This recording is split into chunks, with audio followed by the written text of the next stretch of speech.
मराठा समाजाच्या आरक्षणासाठी गेल्या 2 वर्षांपासून आक्रमक लढा उभारत असलेले मराठा आरक्षण चळवळीचे नेते मनोज जरांगे पाटील यांनी आता आणखी मोठं पाऊल उचललं आहे।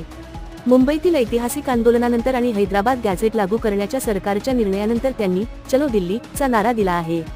जरांगे पाटलांनी जाहीर केलं की लवकरच दिल्लीमध्ये देशभरातील मराठा समाजाचं मोठं अधिवेशन आयोजित करण्यात येणार आहे। या अधिवेशनाची तारीख पुढील काही दिवसांत घोषित केली जाणार असून मराठा समाजाला न्याय मिळावा यासाठी आता राष्ट्रीय पातळीवर लढा उभारण्याचा त्यांचा निर्धार आहे। मुंबईत झालेल्या आंदोलनादरम्यान मराठा समाजाच्या मागण्यांना मोठा प्रतिसाद मिळाला होता। या आंदोलनानंतर सरकारला हैदराबाद गॅझेटच्या अंमलबजावणीसंदर्भात जी आर काढावा लागला। याला मराठा समाजाचा मोठा विजय मानला जात आहे। यानंतर आता सातारा गॅझेट देखील लागू होण्याची शक्यता वर्तवली जात आहे। धाराशिवमध्ये हैदराबाद गॅझेट लागू करण्यासंदर्भात आयोजित करण्यात आलेल्या बैठकीत मनोज जरांगे पाटलांनी दिल्ली अधिवेशनाची घोषणा केली। हैदराबाद आणि सातारा गॅझेट लागू झाल्यानंतर मराठा समाजाच्या लढ्याला राष्ट्रीय व्यासपीठावर नेलं जाईल। दिल्लीमध्ये होणाऱ्या अधिवेशनात पुढील धोरण जाहीर करण्यात येईल असे त्यांनी स्पष्ट केले।